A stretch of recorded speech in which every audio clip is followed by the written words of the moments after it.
साल 2013 उत्तराखंड के केदारनाथ घाटी में आई एक महाप्रलय, एक आपदा जिसने पूरे भारत को हिलाकर रख दिया।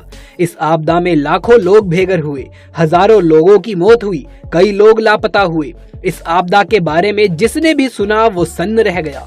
क्या हुआ था इस आपदा में, क्या थी इसकी पूरी कहानी, क्या हुआ था उस वक्त केदारनाथ घाटी में, इसे जानने के लिए इस वीडियो को एंड तक जरूर देखिएगा। हर हर महादेव दोस्तों, हिमालय की गोद में बसा हुआ देवभूमि उत्तराखंड, जहां पर है हिंदुओं के सबसे बड़े धार्मिक स्थल 4 धाम में से एक प्रमुख स्थान केदारनाथ, जहां पे हर साल लाखों लोग बाबा केदारनाथ के दर्शन करने आते हैं। उस साल भी हर साल की तरह ही 14 मई 2013 को बाबा केदारनाथ के कपाट धूमधाम से खोले गए, जिसमें बड़ी ही संख्या में श्रद्धालु शामिल हुए। लोग बहुत खुश थे और पूरे महीने यात्रा सुचारू रूप से चली।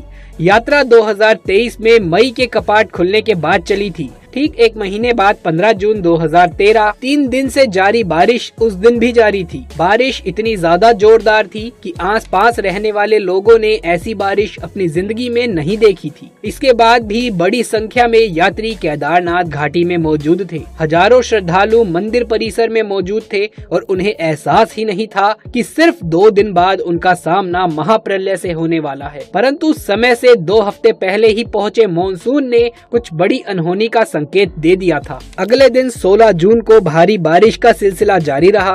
मंदाकिनी नदी रौद्र उफान पर बहने लगी थी। लगातार भारी बारिश से केदारनाथ के ऊपरी इलाकों में जमे ग्लेशियर्स पर भारी दबाव पड़ने लगा। केदारनाथ घाटी के चारों तरफ बादल फटने का सिलसिला शुरू हो चुका था, जिससे केदारनाथ में मौजूद यात्री सहम उठे थे। हर तरफ बेहद तनाव का माहौल बन चुका था। मंदाकिनी का स्तोत्र केदारनाथ मंदिर के ऊपर मौजूद प्राकृतिक झील चोराबाड़ी, जो कि लबालब भर चुकी थी और भारी दबाव में थी। 16 जून की रात 8:30 बजे एक लैंडस्लाइड हुआ, जिससे पूरे केदारनाथ में हाहाकार मच गई। लोग अपनी जान बचाने के लिए यहाँ वहाँ भागने लगे और होटल धर्मशाला के अंदर घुस गए। 16 जून को इतना ज्यादा पानी बरसा था कि पूरा पहाड़ हिल गया था। इस दौरान 300 मिलीमीटर से 500 मिलीमीटर के बीच में भारी बारिश हुई। आप इसका अंदाजा कुछ यूँ लगा सकते हैं कि दिल्ली या पुणे शहर में किसी एक पूरे साल में करीब 800 मिलीमीटर बारिश होती है। यानी यहाँ सिर्फ 2 से 3 दिन में ही पूरे साल भर होने वाली बारिश का करीब 60% हिस्सा बरस गया था। पर किसी को अंदाजा भी नहीं था, जिसे वो तबाही समझ रहे हैं, वो महाप्रलय का एक छोटा सा भाग था। असली प्रलय तो अगले दिन उनका इंतजार ही कर रहा था। रात भर लोग डर के मारे घबराए हुए थे।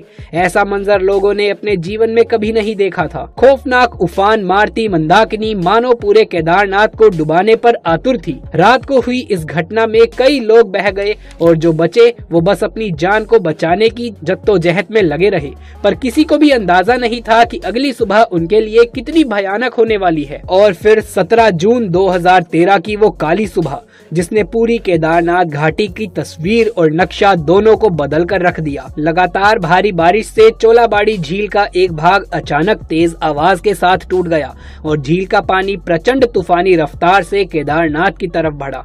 पानी का रूप इतना भयानक था कि उसकी रफ्तार 40 किलोमीटर प्रति घंटा और लहरों की ऊंचाई 100 फीट से भी ज्यादा थी। लहरें अपने साथ भारी मात्रा में बड़ी बड़ी चट्टानें मलबा बहती हुई ले जा रही थी और जो भी लहरों के सामने आया उसे मिट्टी में मिला दिया। झटके से आई ये महाप्रलय ने पूरी केदारनाथ घाटी में त्राही मचा दी। लोग तिनके की तरह बहते चले गए। होटल घर सब साफ हो गए और मौत का ऐसा मंजर देख लोगों की चीखें निकल गई। मंदिर छोड़कर पूरे केदारनाथ में कुछ भी नहीं बचा। हर तरफ लोगों की लाशें और तबाही और मलबा ही मलबा बिखर गया था। केदारनाथ शहर के साथ साथ केदारनाथ के नीचे बसे इलाके रामबाड़ा और गौरीकुंड भी पूरे तरीके से साफ हो गए। रामबाड़ा का तो वजूद ही खत्म हो गया। रामबाड़ा में हजारों की संख्या में यात्री ठहरे हुए थे। अचानक आए इस सैलाब ने रामबाड़ा का नामो निशान ही मिट्टी में मिला दिया। सारे होटल घर दुकान उसमें ठहरे हुए लोग अचानक कहां गायब हो गए, किसी को कुछ भी नहीं पता चला और वहां पे हर तरफ सिर्फ मलबा ही मलबा नजर आने लगा। सैलाब की तबाही न केवल केदारनाथ घाटी में हुई बल्कि मंदाकिनी जहां जहां से बहती है उस पूरे इलाके को तबाह करती हुई आगे बढ़ती गई। सोनप्रयाग, रुद्रप्रयाग, कर्णप्रयाग, उत्तरकाशी, श्रीनगर, हर तरफ बड़ी मात्रा में तबाही हुई। किसी को भी कुछ भी समझ नहीं आ रहा था ये अचानक क्या हुआ। बस सब लोगों में हाहाकार मच गया। कारें तिनकों की तरह बह रही थी, पहाड़ गिर रहे थे, सड़कें गायब हो चुकी थी, मकान, होटल, सबको मंदाकिनी निगलने पर आतुर थी। केदारनाथ से 220 किलोमीटर दूर ऋषिकेश में भी गंगा अपना रौद्र रूप ले चुकी थी। ऋषिकेश में गंगा मानो अपनी हर सीमा तोड़ने को आमादा थी। रौद्र तूफान लक्ष्मण झूला को छूने की कोशिश करने लगा। गंगा का इतना भयानक रूप किसी ने आज से पहले नहीं देखा था और लोग उस रूप को देखकर सहम उठे। हजारों लोग मारे गए, सैकड़ों लापता हुए, हजारों बेघर हुए। लोग उत्तराखंड के इतिहास की सबसे बड़ी आपदा को झेल रहे थे। हर तरफ मातम, तबाही के निशान, बर्बादी की कहानी बिखरी हुई थी।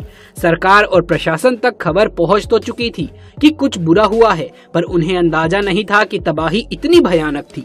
18 तारीख में एक हेलीकॉप्टर घटना का जायजा लेने केदारनाथ घाटी पर उड़ा। उसने जब नीचे के हालात देखे तो उसके पैरों तले जमीन खिसक गई। गौरीकुंड और रामबाड़ा का वजूद ही समाप्त हो चुका था।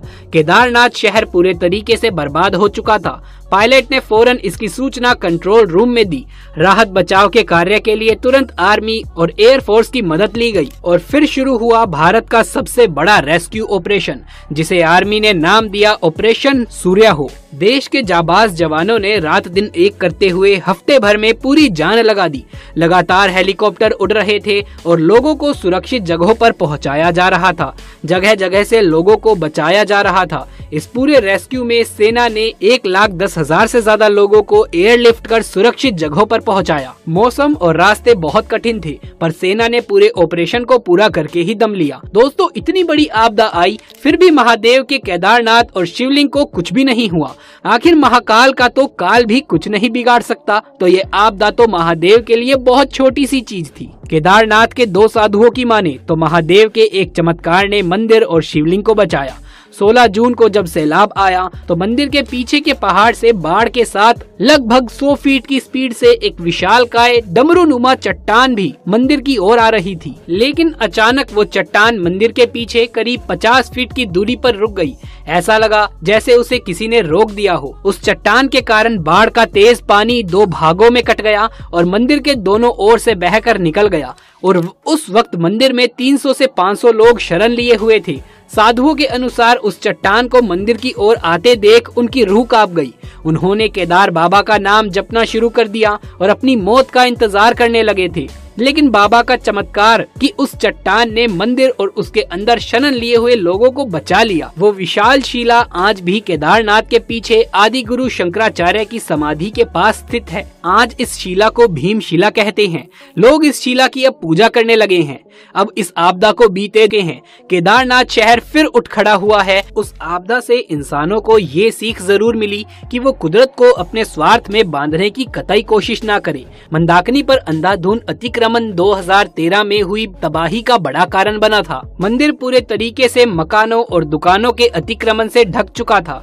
आज मंदिर 2-3 किलोमीटर दूर से भी साफ देखा जा सकता है। हमें समझना होगा कि प्रकृति से हद से ज्यादा छेड़छाड़ अंत में इंसान की ही बर्बादी का कारण बनती है, क्योंकि प्रकृति इंसान के हर हिसाब को अंत में पूरा कर देती है।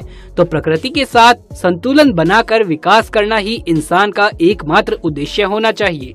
दोस्तों, यही थी केदारनाथ 2013 की आपदा की पूरी कहानी। उम्मीद है ये वीडियो आपको पसंद आई होगी। यदि ये वीडियो पसंद आया है तो इसे एक लाइक करके कमेंट बॉक्स में हर हर महादेव जरूर से लिख दें। महादेव शिव की कृपा आपके ऊपर सदैव बनी रहेगी। आगे भी ऐसे वीडियोस देखते रहने के लिए चैनल को सब्सक्राइब करके पास वाले बेल आइकन को दबा लीजिए। जल्द मुलाकात होगी आपसे किसी अगली वीडियो में। तब तक के लिए आप सभी का धन्यवाद।